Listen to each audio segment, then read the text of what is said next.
Sir ওপারে কেউ নেই স্যার।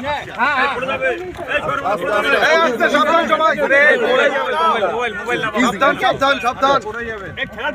এখানে এসেছিলাম আমাদের ফোর্সের সঙ্গে কথা বলতে। ওরা আমরা যে আমাদের দিক থেকে যে করণীয় আছে সেটা ডেফিনেটলি করবো। যদি যে সমস্যাগুলো আছে ওটা আমরা শোনার চেষ্টা করছি আর ওটা সলভ করার চেষ্টা করব।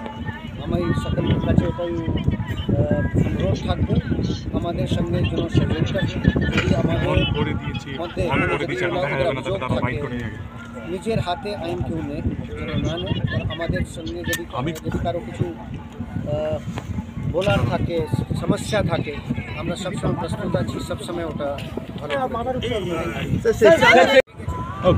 যারা যারা আইন ভেঙে কথা বলে গেলেন প্রত্যেকে গ্রেপ্তার হবে।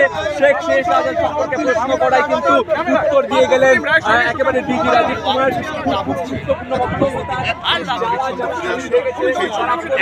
ডিজি রাজীব কুমারের কাছ থেকে এখানে বেরোতে